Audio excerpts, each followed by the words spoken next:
Dans le sac étanche, en plus des papiers et des clés, toujours une attelle gonflable, parce que aujourd'hui il y a un portage autour des pertes de la semine, mais aussi au cas où on rencontre des gens, des gants, le gel et un masque. Le choix du gonflable aujourd'hui, c'est à cause du débit et de la navette.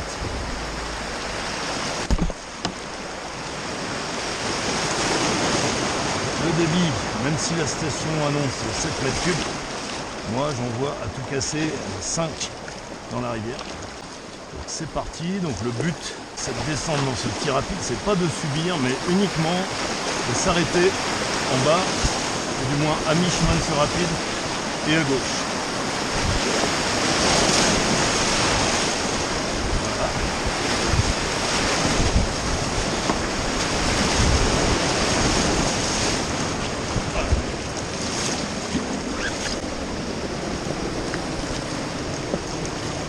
Arrêt sans problème.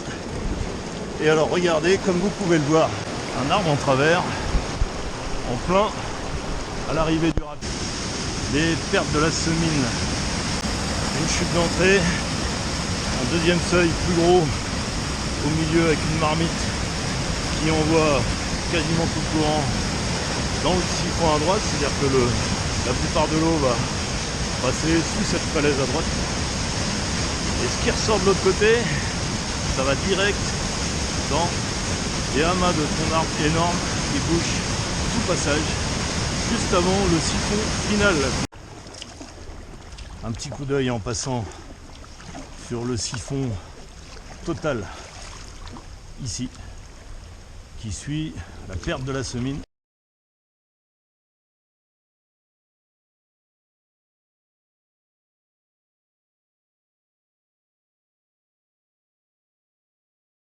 Je vais m'arrêter au-dessus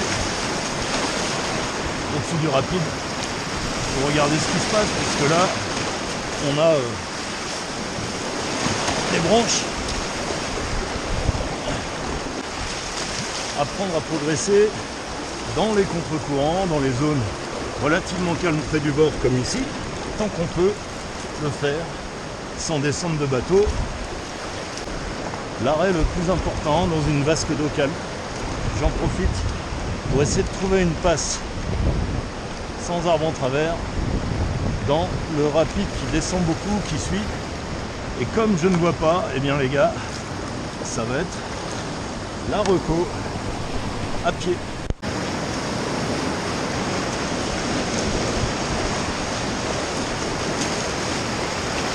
À gauche. À rechance.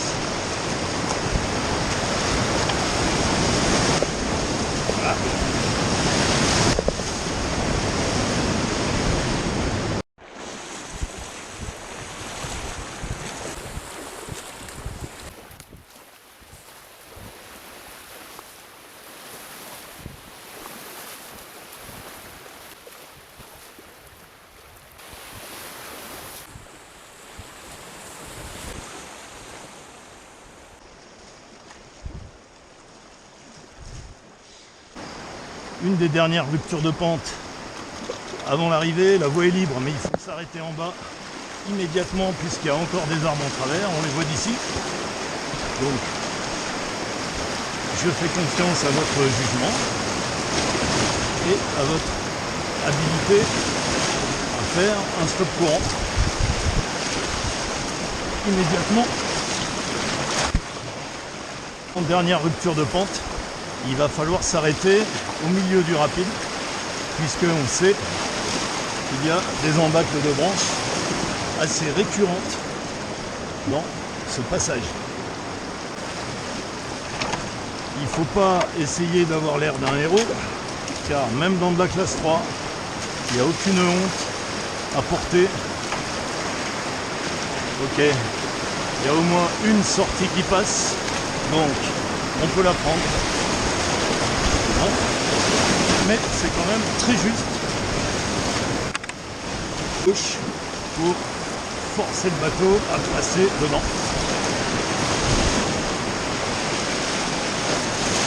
Et nous arrivons Et voilà le matériel presque prêt pour la navette. Avec tout le bateau et tout le matos que j'avais sur moi. Donc aujourd'hui 16 kilos.